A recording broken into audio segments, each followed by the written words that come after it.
Hi, everyone. Welcome to Kiki and Kibitz. It's Mary, and I'm here with a special edition of A Love After Lockup, A Life After Lockup, Love During Lockup, Word on the Street. Hey, EB, what's up with you? Why are you so bitter? Let's jump right in, guys.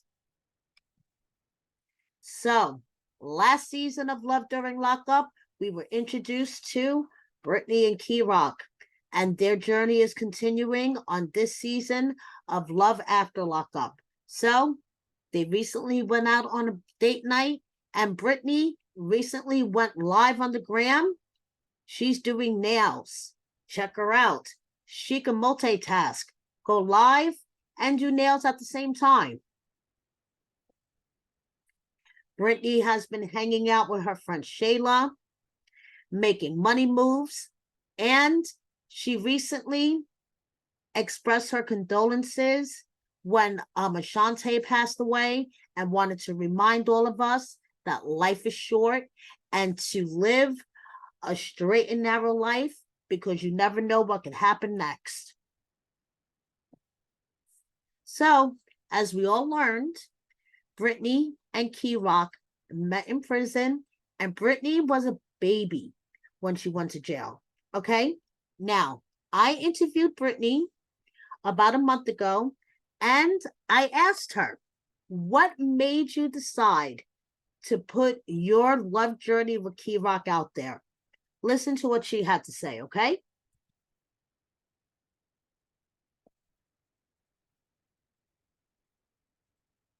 I want to ask you, what made you decide to sign up for all this craziness to begin with?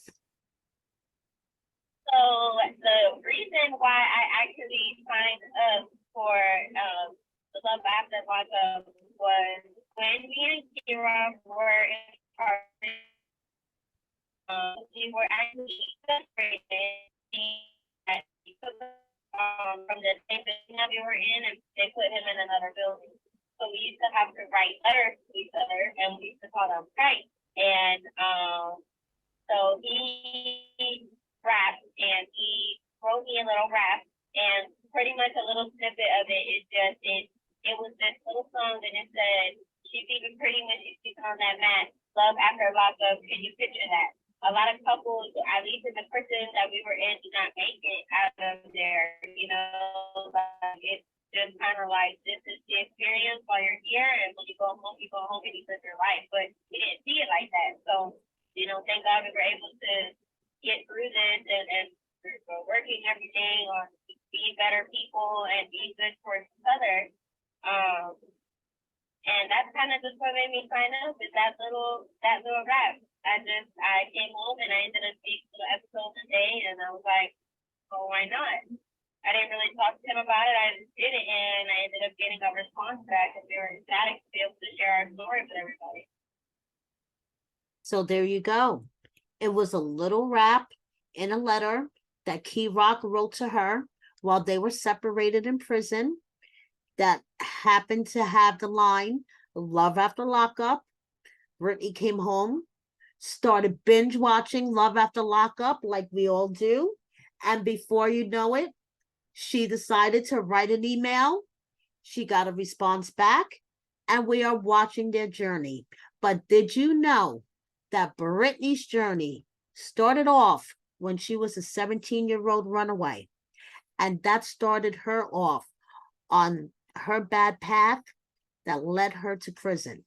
Okay, guys? But Britney has gone a long way, and it's partially because of this woman, Holly Landry, that she met in jail. Holly Landry is a mentor to a lot of young women in the prison that Britney was in, and Britney is actually reaching out to the fans and requesting their help to sign this petition on change.org. Okay, and this is one of the many things that Britney has been doing since she's been out. Britney and Kerok hanging out, date night, snuggling in bed. But you know something? I have to question, because seen certain things going on social media lately, and I will get into this, whether EB is stalking them while they're doing their date nights and snuggling in bed. Because EB seems to be a little bitter. And I'm going to show you and explain why I think EB is smelling a little bitterness. I'm smelling a little bitterness around EB. Okay. So his girlfriend has a YouTube channel and she has downloaded a couple of videos where EB is talking about Kerok. So the first one is where he talks a little background about him and Kerok in prison. And the second one is where he talks about Kerok's gaslighting. Okay, so I'm going to play this for you guys.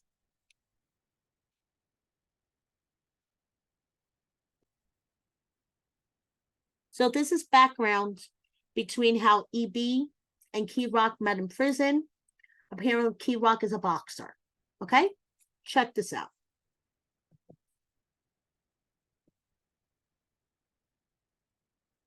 And got to know him. You know, I didn't know him from nowhere. He said he was from Richmond, caught his robbery charge in Carytown. You know, he was a boxer. You know, he said that he was a boxer. Yeah, he said he was a boxer. You know, he always worked out. He always kept a good fit. That little nigga do 1,000 push-ups in a day, like in an hour for real. I ain't gonna take that from him. Right, and sources do say that Kerok was very into fitness.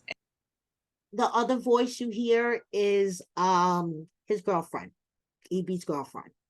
In Flavanna Correctional Facility during his stay.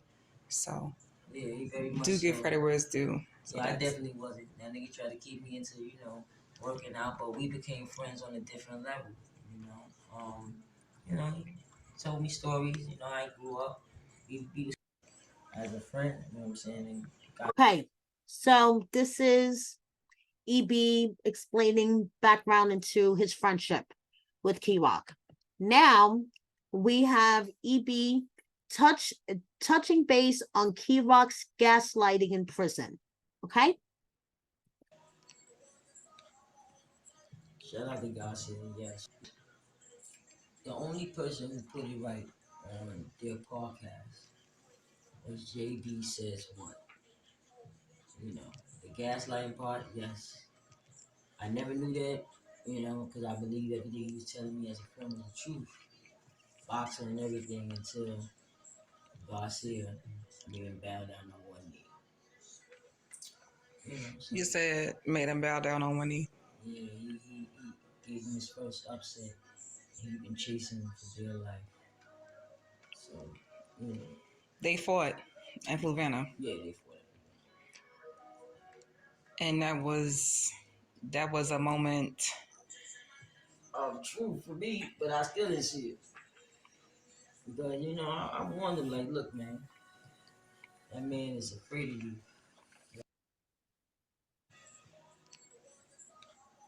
Okay. So that is an example of gaslighting, apparently, by Kerok. And now I'm going to play two other videos. One is by Kerok. I'm sorry, EB explaining that there was no communication between him and Kerok. And another one is by EB's girlfriend making fun of Britney and Kerok, saying that they cannot afford fertility treatments. And this is where I say I smell bitterness because I don't understand the purpose of this particular video. So check it out.